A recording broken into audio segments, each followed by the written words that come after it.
여러분 반갑습니다. 무역학원론 제7강 강의를 시작하도록 하겠습니다.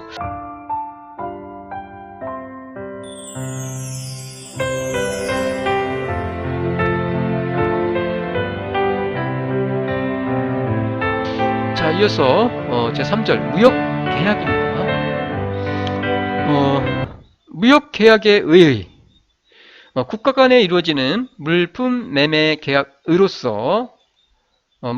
계약으로서 수출업자가 계약 물품의 재산권을 이 재산권을 수입업자에게 이전하고 수입업자는 이에 대해 대금 지급을 약속하는 계약이 바로 무역계약이다라고 할 수가 있겠고요.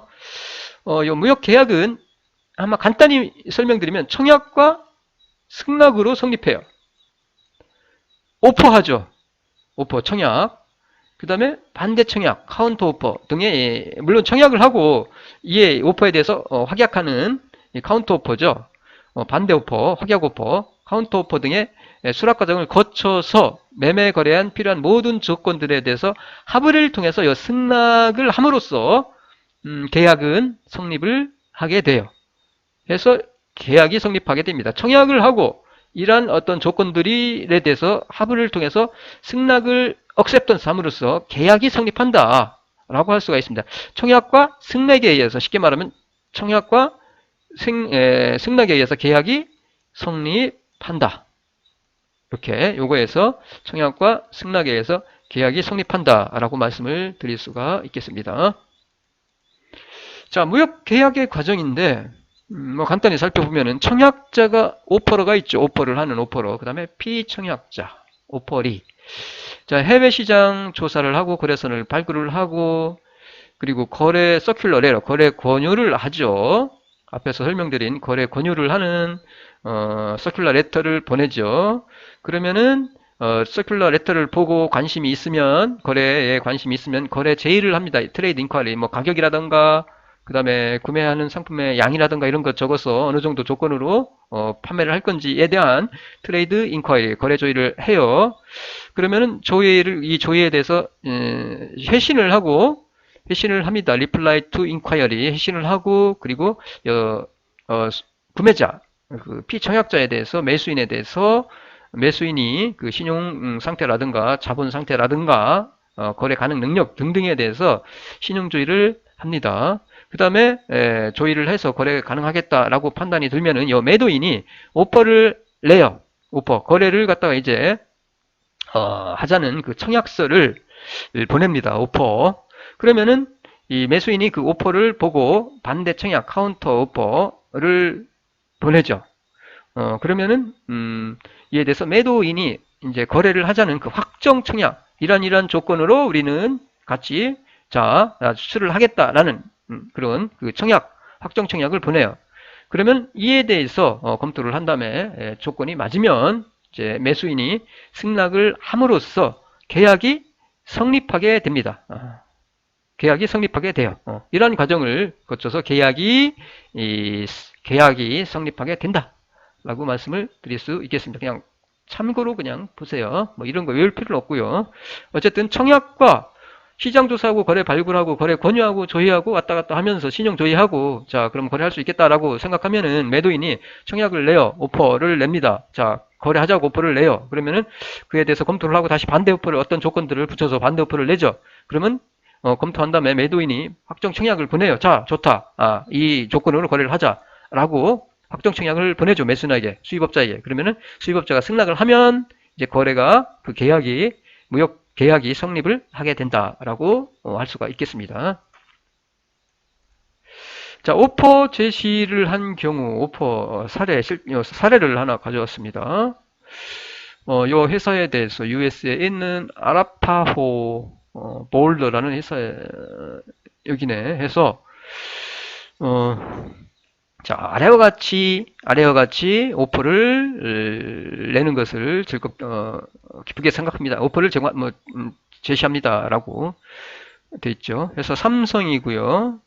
그리고 원산지는 한국이고, 그 다음에 패킹, 그 다음에 선적 조건, 계약 이후에 2개월 이내에라든가, 그 다음에 검사 조건, 지불 조건, 어떻게 지불할 건지, 그 다음에 유효 기간, 해서 등등 해서 이와 같이 수량, 이런 것들 다 나와 있죠. 그 다음에 그 조건, 선적 조건, 이런 것들, FOB, 이런 것들 해서 오퍼를 제시를 합니다. 해서 그러면 이 오퍼를 구매자, 수입업자가 검토를 한 다음에 다른 조건을 추가하고 싶으면 추가해서 반대 오퍼를 제시를 하고, 그러면 반대 오퍼를 보고 수출업자가 우리가 확정 청약을 하게 되죠. 확정 청약을 다시 매수인에게 제시를 하면은 하고 이제 승낙을 하게 되면 무역계약이 성립하게 되는 겁니다. 그래서 오퍼의 제시에 자, 이어서 무역계약의 그 작성 방법입니다. 무역계약은 청약과 승낙에 의해서 무역계약이 성립하는데, 무역계약서의 그 작성 방법. 일단 그 용어에 대해서 하나씩 살펴볼게요. 판매서가 있어요. 세일스 노스. 이거는 수출업자의 그 구매 확인서예요. 구매에 대한 그 확인서를 수입업자에게 보통 보냅니다. 판매서를. 그러면은 퍼체이스 노트는 수입업자의 주문서가 이 퍼체이스 노트고요. 구매서, 오더 시트입니다. 이거를 수출업자에게 보내게 되고요. 그 다음에 청약서는 오퍼를 보냈는데 그 오퍼 시트를 말해요. 수출업자가 발행한 청약서에 수입업자가 서명하거나 수입업자가 발행한 청약서에 수출업자가 서명함으로써 서명한 그 무역 계약서를 말해요. 이게 오퍼장이에요. 오퍼 시트. 그래서 수출업자가 발행한 청약서에 수입업자가 서명을 하거나, 혹은 수입업자가 발행한 청약서에 수출업자가 서명을 한 그 무역 계약서가 바로 이 오퍼 시트에서 청약서고요. 별도의 이 오퍼장은 별도로 그 무역 계약서를 작성하지 않아도 이 오퍼장은 청약서는 계약서로서의 역할을 해요. 계약서의 역할을 한다라는 것. 그리고 메모랜덤의 각서가 있습니다. 각서는 수출 및 수입업자가 협상을 통해서 모든 매매 조건을 합의하여 계약서를 작성하는 경우의 계약서예요. 수출 및 수입업자가 협상을 통해서 모든 매매 조건, 모든 그 거래에 관련되는 매매 조건을 합의를 통해서 계약서를 작성하는 경우에 계약서를 각서, 메모랜덤이라고 합니다. 자, 무역계약의 기본 조건은 여러 가지가 있어요. 수출입이 국가와 국가 사이에 이루어지는 거고, 거리도 멀고 하다 보니까 여러 가지 조건들이 있는데, 앞에서 말씀을 드렸듯이 매도인과 매수인이 있고요. 수출업자와 수입업자가 있는데, 청약을 내고 그리고 승낙을 통해서 무역계약이 성립합니다. 그때에 기본적인 조건들을 한번 살펴볼게요. 기본적인 조건들이 여러 가지가 있는데, 이러한 조건 하에서 무역 매매 계약이 체결이 돼요. 첫 번째가 품질 조건이고요. 품질 결정이라든가 결정 시기, 품질 증명 방법 이런 것들. 그 다음에 수량 조건, 수량 단위는 어떤 걸로 할 건지라든가. 그 다음에 가격 조건은 어떤 조건으로 할 건지. 보통 가격 조건은 인커텀스를 통해서 정해져 있고요. 그 다음에 선적 조건, 선적 시기, 선적 방법 이런 것들, 대금 결제 조건, 결제는 어떤 식으로 할 건지, 그 다음에 보험은 어떻게 할 건지, 포장은 또 어떻게 할 건지, 그 다음에 만약에 수입한 상품에 물품에 어떤 하자가 있거나 할 때 그와 관련된 그 분쟁 해결 조건, 이런 것들이 무역 계약의 기본 조건이다라고 할 수가 있어요. 이런 조건에 합의하에 무역 매매 계약이 체결이 된다 얘기죠.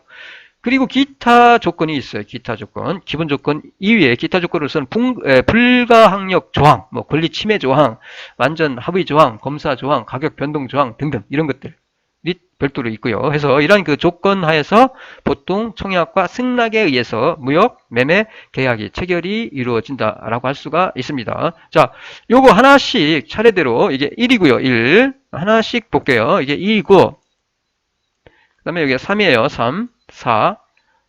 아주 그냥 기본적인 것들, 중요한 것들만 전부 다 다룰 수는 없고, 여러분이 뭐 무역학을 전공하는 학생도 아니고, 교양으로 듣는 것이기 때문에, 요 정도까지 보면 될 것 같아요. 대략적으로. 요 정도. 간단하게 그냥 설명을 드릴 거예요.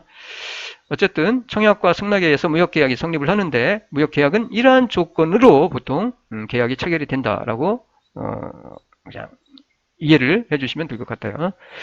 자, 그러면, 우선, 자, 무역계약서를 하나를 예를 들어서 볼게요. 여기 보시면은, 뭐 가격 조건이라든가 콘티티, 수량, 그 다음에 이 단위죠, 뭐.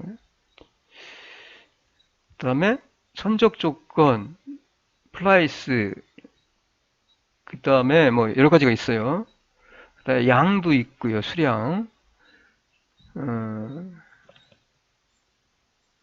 다음에 선적 조건이죠. 선적이죠. 선적을 언제 할 건지라든가, 요 가격 조건, CIF. 그 다음에 지불은 어떻게 할 건지. 그 다음에 보험, 그 다음에 패킹, 그 다음에 등등, 뭐 이렇게 돼 있죠. 이와 같이, 이런 내용들이 여기에 포함이 되어 있습니다. 이런 품질 조건, 수량, 가격 조건, 보험 조건 이런 것들, 보장 같은 거 이 안에 들어가 있어요. 이와 같이 무역 계약서, 무역 계약이 이루어진다라고 할 수 있고요. 자, 첫 번째 품질 조건.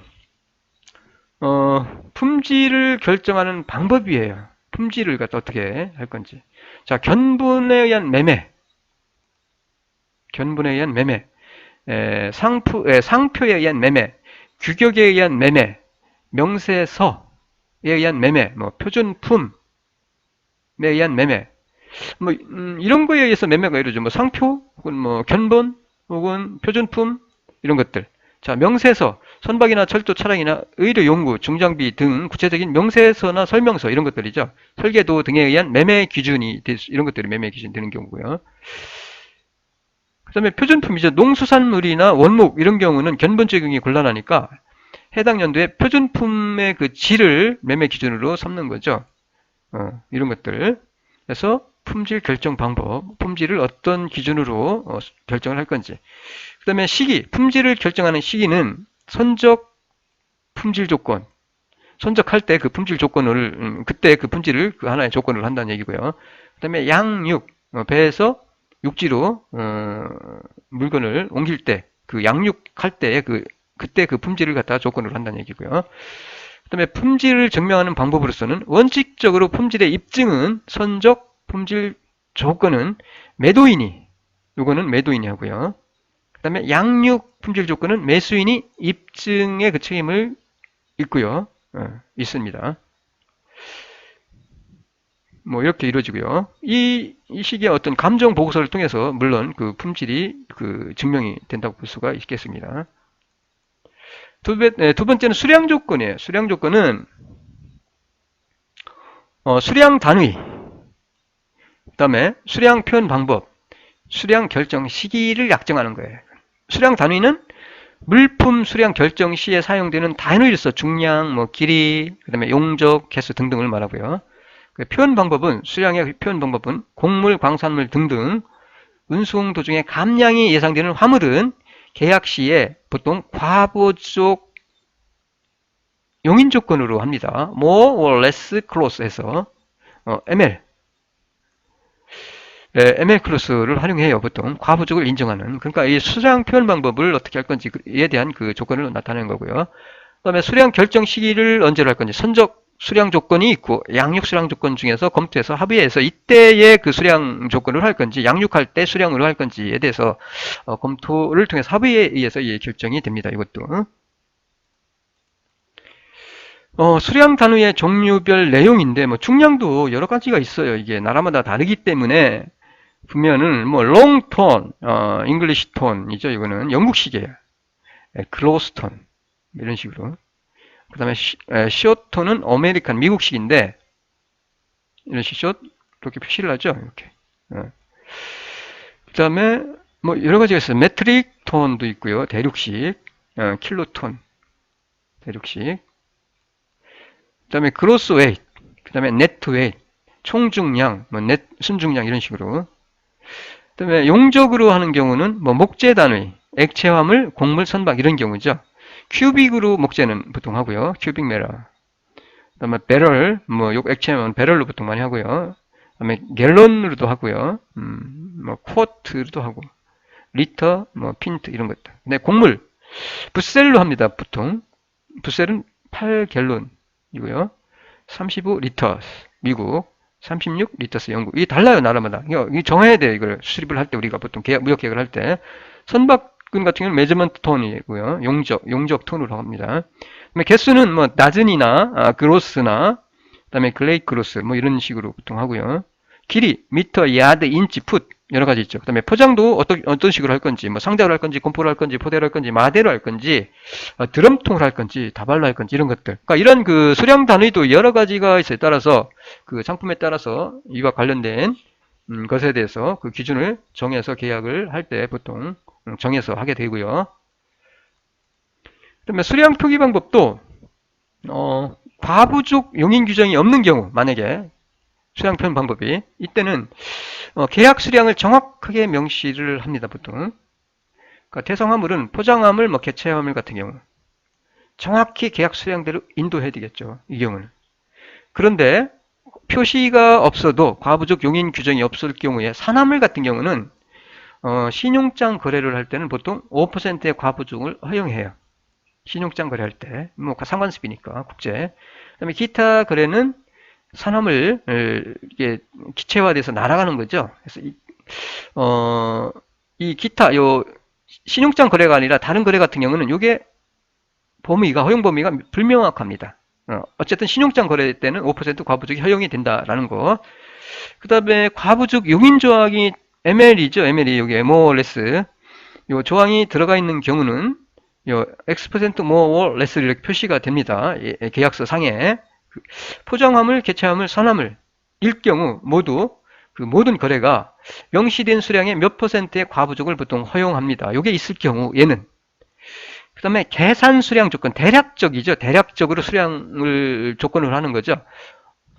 approximate quantity terms예요. 그래서 계약 수량 앞에 약으로 표시가 돼요. about, approximately 이런 식으로. 이런 경우는 신용장 거래에서는 10% 과부족이 허용이 됩니다. 이게 10% 신용장 거래에서는 약으로 표시가 돼 있을 때 아무것도 없을 때는 5%였죠. 근데 계약 계산 수량일 때는 10% 과부족이 허용이 돼요. 그리고 마찬가지로 기타 거래는 과부족 허용 범위가 불명확해요. 이렇게 수량 표기 방법도 용인을 하는 없는 경우, 있는 경우, 뭐 계산 수량 조건인 경우 이게 좀 다르다라는 것 참고로 보시면 뭐 이럴 필요는 없어요. 이렇게 한다라는 거 뭐 알고 싶으면 찾아봐서 하면 되니까 만약에 수출입을 할 때. 그다음에 세 번째가 가격 조건입니다.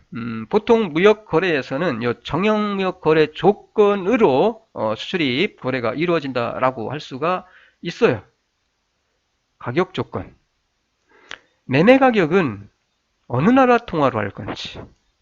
그다음에 상품의 가격을 정할 때 운송비 등 부대 비용과 위험을 누가 어디까지 부담할 것인가가 결정을 하는 거죠. 그리고 수입업자, 수입자, 출자들의 그 비용 부담과 책임 한계를 규정을 하고 있는 보통 인커텀스의 가격 규정을 이용합니다. 즉 정형무역 거래 조건을 이용을 해요. 인커텀스의 가격 규정을 보통 이용을 해서 가격 조건이 정해지게 됩니다. 이 인커텀스라는 것은 이제 줄여서 인터내셔널 커머셜 텀스예요. 요 인과 요 컴과 텀스를 이렇게 합해 놓은 거죠. 그러니까 인커텀스라고 해요. 줄여서. 그래서 인커텀스는 국제 무역 거래상의 분쟁 요소를 방지하고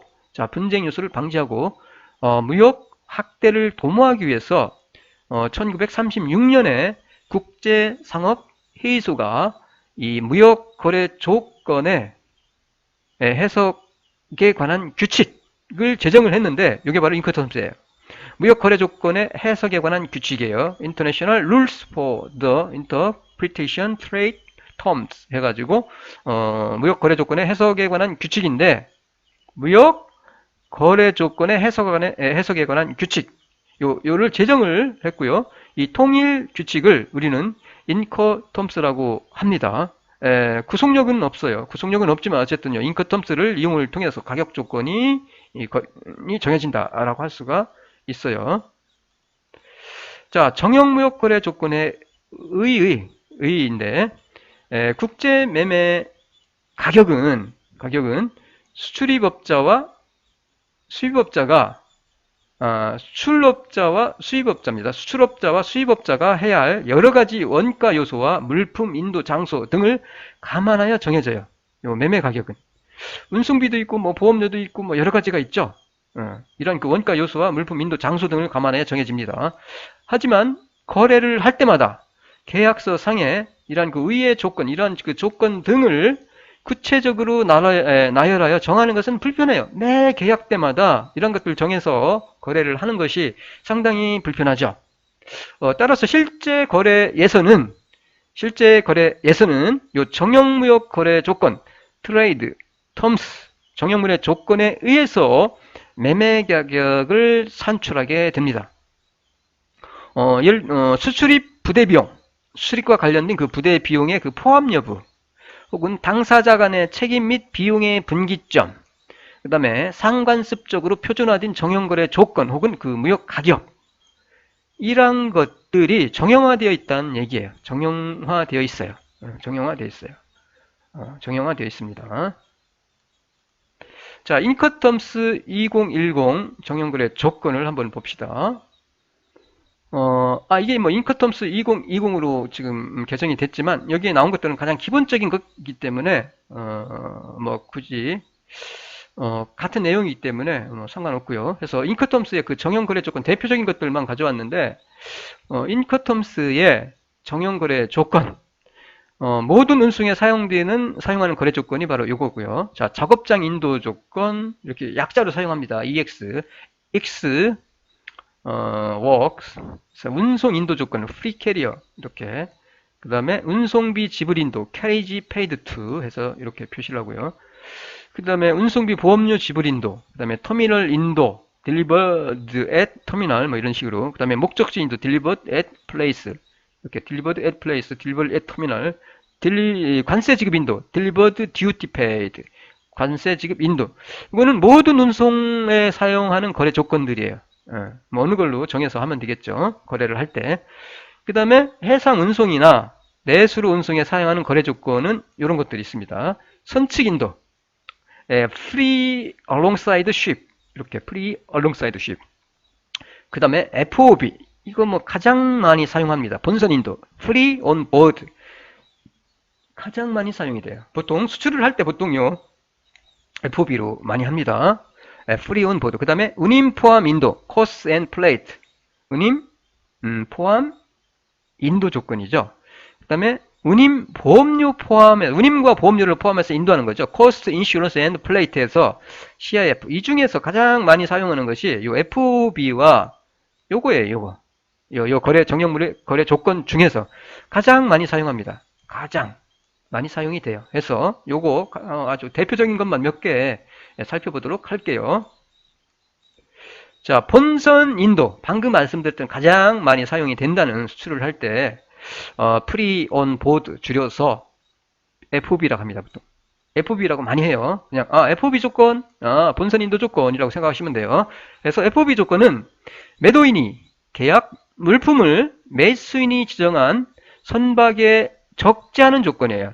온보드니까 온보드, 배에 실는 거죠. 온보드 조건이죠. 적지 않은 조건, 매수인이 지정한 선박에 적지 않은 조건이 바로 FOB 조건이고요. 그럼 매도인이 물품을 적재한 이후, 적재하죠. 적재가 끝나죠. 그러면 그 이후에 적재합니다. 그 이후에 모든 책임과 비용은 매수인이 부담합니다. 이 프리온 보드 FOB 조건에서는 무역거래에서 가장 많이 사용이 돼요. 무역거래에서. 자, 그림을 통해서 한번 볼게요. 본선 인도 조건. 자, 매도인이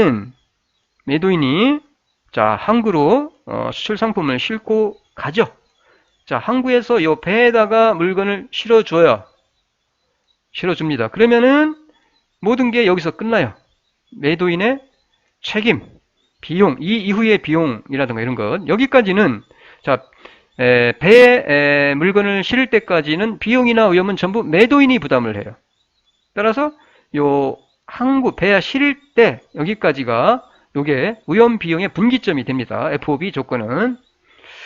그리고 그 이후에 매수인이 본선을 수배를 매수인이 배를 수배한 그 지정한 선박에 물건을 싣고 난 이후에 그 이후에 여기부터는 이제 누구 책임? 여기서부터는 비용이나 요 비용이죠. 비용, 운임, 뭐 보험, 위험 이런 것들 전부 다 매수인이 부담하게 됩니다. 매수인이. 매수인이 그러면은 매수인은 이런 비용을 부담을 하고 물건을 양육해서 가져가겠죠. 이게 바로 본선 인도 조건이에요. 그 다음에 두 번째로 가장 많이 사용하는 조건 중에 운임보험료 포함 인도 조건입니다. 운임보험료 포함 인도 조건. 자, 운임과 코스트, 이건 코스트예요. 운임 보험료 운임이죠. 운임보험료 포함 인도 조건이에요. 운임보험료 포함 인도 조건을 CIF라고 해요. 자, 매도인이 계약 물품의 해상 운송 계약과 자, 매도인이 계약 물품의 해상 운송 계약.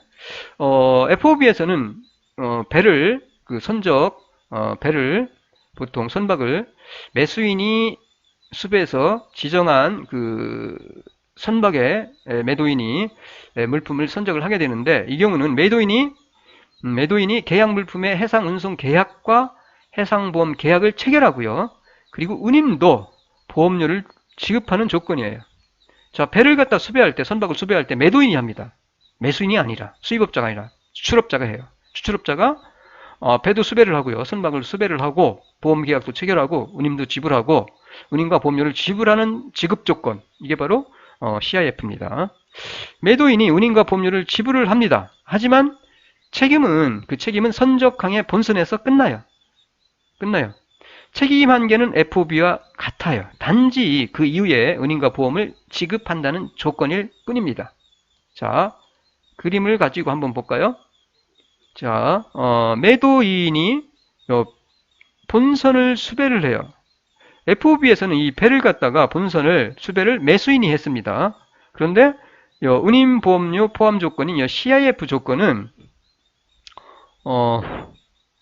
이 본선을 매도인이 수배를 하고요. 그리고 운임과 보험료를 매도인이 부담해요. 운임과 보험료는 물론 다른 운임과 보험료를 제외한 다른 것들은 매수인이 부담하지만 위험 분기점은 비용 분기점은 여기에요. 여기 상대 국가에 그 도착할 때까지죠. 양육하기 전까지 그 선박이 화물을 실은 선박이 그 배가 그 수입업자의 그 항구에 도착할 때까지 여기까지가 바로 운임보험료 비용 분기점이 여기가 된다는 얘기예요. 하지만 기타 다른 위험에 대한 분기점은 비용 위험 여기까지 전부 부담합니다. 위험은 그 다음에 그 이후의 위험은 매수인이 부담을 하게 돼요. 매수인이 부담을 하게 된다는 얘기고요. 그래서 운임보험료 비용 분기점은 여기가 돼요. 위험 분기점은 여기고요. 위험 분기점은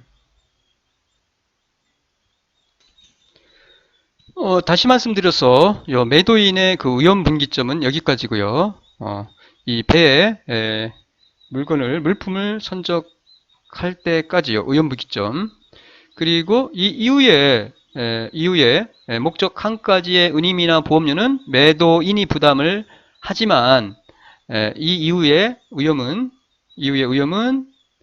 매수인이 진다라는 것.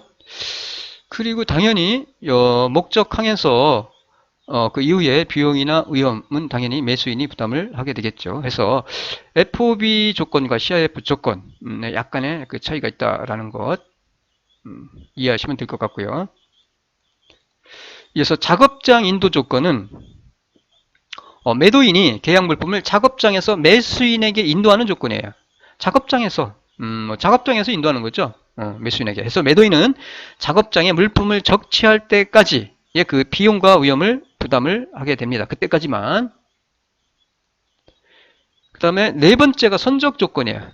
선적 조건으로서는 먼저 우선 선적 시기를 어떻게 할 건지, 최종일 지정, 선적 최종일 지정 가장 많이 사용되는 방식으로서 신용장상의 특정 선적일을 지정을 합니다. 보통 이렇게 선적일을 이렇게 몇 년, 몇 월, 며칠 이렇게 혹은 몇 년, 몇 월, 며칠보다 늦지 않게 라든가 혹은 몇 년, 몇 월까지 이렇게 보통 시기를 지정을 하고요. 최종일을 지정하는 방법이 있고요. 혹은 특정 월을 지정하는 방법이 있어요. 선적 시기를. 특정 월로. 단월 조건이 있고요. 분할 선적 불허용이죠. 이거는. 단월 선적은 불허용이고요. 그래서 노벤버 시프먼트에서 이렇게 11월 이렇게 선적 조건. 그 다음에 연월 조건. 연월은 분할 선적이 허용이 돼요. 언제? during February, March, April. 요 3개월 요 시기에 분할해서 선적하면 되는 거예요. 그래서 일을 지정하는 것 가장 많이 사용되고요. 그 다음에 월을 지정하는 것 선적 시기. 그 다음에 조건부 선적기를 지정하는 방법이 있습니다. 조건부 선적기를 지정하는 방법. 특정 조건이 이행되는 시점을 기준으로 선적기를 지정하는 거죠. 언제? 계약으로부터 60일 이내 뭐 이런 식으로. 혹은 뭐 즉시 선적 조건. 특정 월이나 기간을 명시하지 않고요. 막연하게 지정하는 거죠. 즉시 바로 그 다음에 가능한 한 빨리 그 다음에 늦지 않게 이런 식으로. 그 다음에 선적일 및 기간.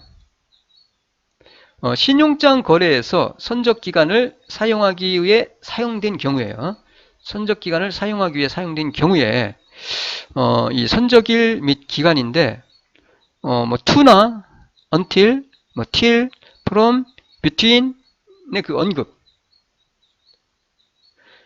이때는 언급된 일자 및 일자들을 포함합니다. 이때는. 그런데 요 before나 after가 언급되었을 때는 그 언급된 일자는 제외해요.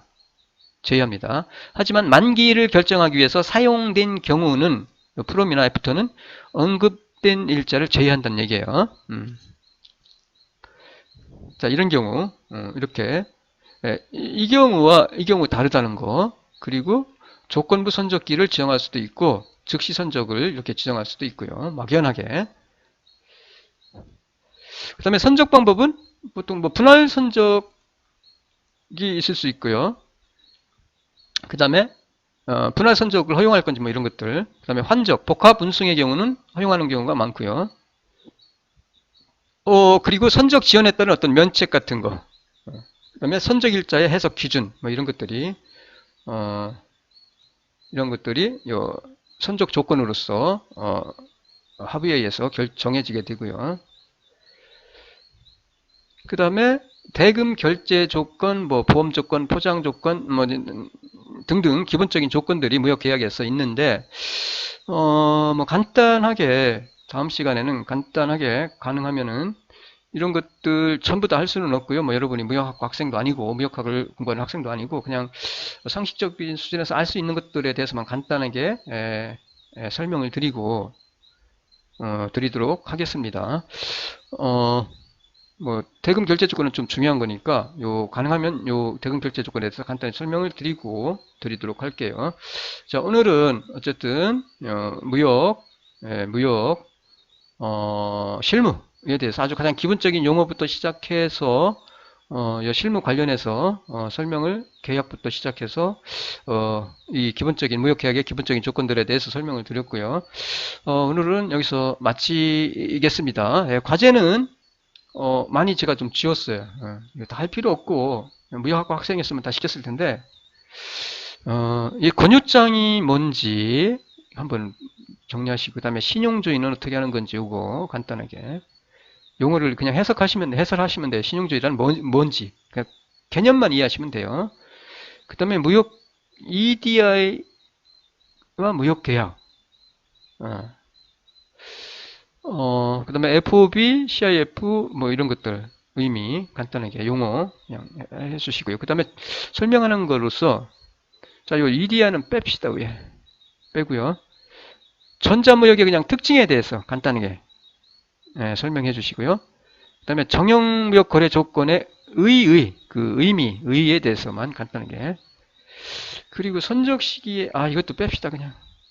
선적 시기에 대해서 설명하시고 빼고, 2와 3과 권유장과 신용조회, FOB, 무역계약, 그 다음에 CIF, 요 정도만 해주시면 되겠습니다. 그래서 과제는 팀 학습을 통해서 정리하셔가지고 마지막 기말고사를 준비한다는 생각으로 정리하시면 될 것 같아요. 따로 그러면은 뭐 시험 공부할 필요 없이 이 정리한 걸 가지고 여러분이 기말 시험 준비를 하면 되니까. 그래서 팀 학습을 통해서 정리해서 기간 내에 제출을 해주시면 될 것 같습니다. 자, 수고 많았습니다. 마칠게요.